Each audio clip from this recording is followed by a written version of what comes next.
up, everybody? It's your favorite assassin with a heart of gold, favorite nerd, and today we are looking at the IG-11. And he's not an assassin, to be fair, but he definitely was trying to carry out an assassination mission. Anyway, I just got this in. I don't think I'm going to be able to get it up as a review as quickly as I got it in and reviewed it, just because I got so much stuff kind of waiting in queue, and Force Friday's planned, etc. We'll definitely be doing a versus with this in the Black Series one. I'm anxious to take a look at it as a different type of figure for SHF to have approached regarding Star Wars, so I am anxious to take a look at it, but in order to do so, we got to start with accessories. He comes with 2 trigger finger hands, and that's in addition to the 2 kind of relaxed / opening hands, or opened hands rather, that you saw in the opening footage. He comes with 2 blasters, one kind of the signature Stormtrooper style, both deco the same with this metallic deco. This one looks really cool, you know, nice sculpt work down there. No real heavy washes or dirt effects and stuff. And that's interesting because there's lots on him, but I guess he kept his weapons pretty clean, which I think kind of makes sense for the character. At the very least, I can buy it. And he'll hold both of those just fine in his trigger finger hands that you just slide through the base of the hand. He comes with the Baby Yoda satchel. It's sculpted nice enough, and there's like some shading down inside of it, which is kind of thoughtful. And it's painted clean, like the brown, and the buckles are painted clean, as are the buckles there. But it would have been nice if they had a little Yoda head that could have just sat in there, you know what I mean? As opposed to have to use your other Yoda in order to pull off the look. Like, you know, just would have been nice for them to include that. Now, in order to pull off that look, just remove the arms and head. Take this piece off. Then take your satchel, sit it over top, and put everything back on. And I don't think I need to show you how to do that, but just peg in all the stuff. You also get the self-destruct chest piece. We got some beige paint, some silver paint, some red paint. Well sculpted, nothing else to say. Just go into his chest, take that piece out, find the corresponding pieces, put them in, you're in service. All right, so let's talk. There's a lot of interesting stuff here. So it's really well done. This head sculpt, for one, I love it so much. It just goes to show how much you can put into this stuff if you want to. You don't have to. It's a soft sale. So the head is just on the swivel, right? Then you have these 2 guns here. They rotate independently. The whole silver has a wash on it. And then there's different shades of silver accents throughout, as well as the red accents for the quote-unquote eyes. Now that bit rotates independently as well. Beautiful stuff. So the base independently rotates, the guns here, and the eyes. Now, where it attaches to the neck is also on a hinge, so you can get down and up. Really smart stuff. Really well done. This is the sort of ingenuity and like level of quality that I expect from SHF that I don't know if we've always gotten in recent years.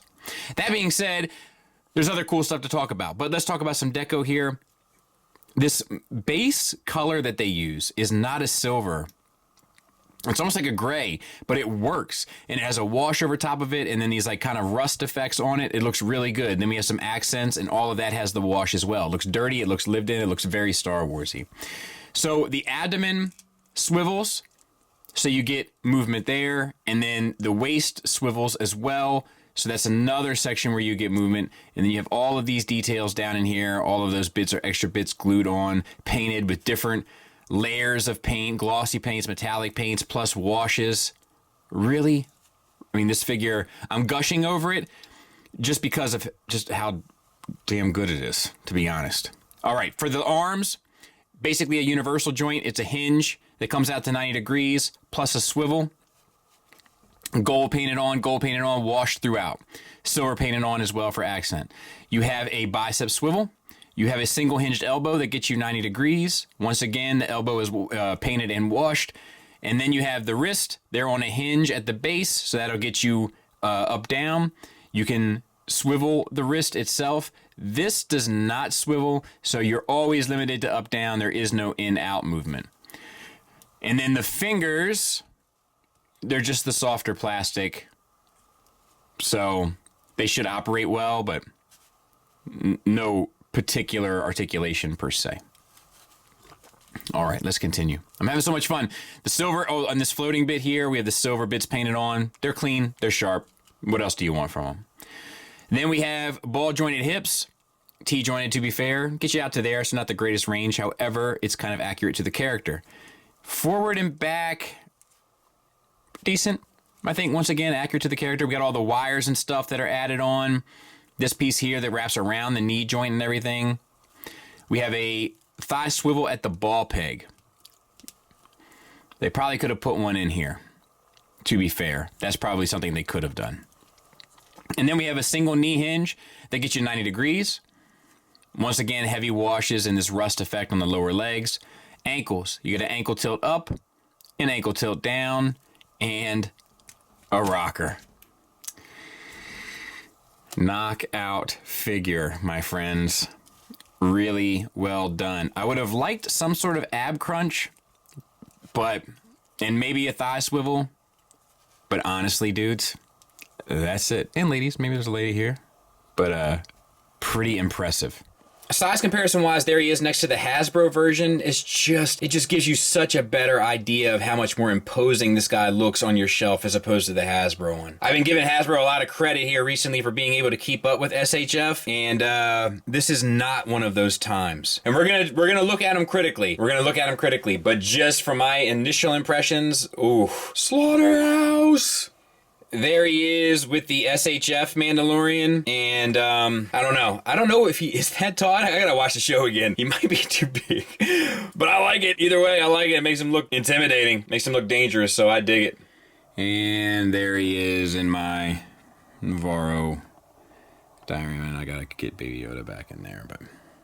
Final thoughts wise, we'll start with the negatives. I don't really have a whole lot to say. I do think it would have been nice for the weapons to have a little bit more wear and tear on them. I do think it would have been nice to have a little Baby Yoda head that could have fit in the satchel so that you didn't have to use the one that you got with the other figure in order to pull off that look. It just would have been a thoughtful thing to do. And I do wish there was a little bit more outward movement on the hips. I know it's not necessarily true to the character, but it definitely would help with displays, especially in positions like this. Positives wise, it's painted beautifully, it's sculpted beautifully, most of the articulation works fantastically, the accessories for the most part make sense, they're smart, and almost all are iconic to the character's role in the show. I can't harp enough about the sculpt and paint though, metallic paints, washes, dry brushing, line work, weathering, etc. It's really, really, really well done. So it's a strong recommend from me. Thanks for listening, thanks for watching, until next time, take care.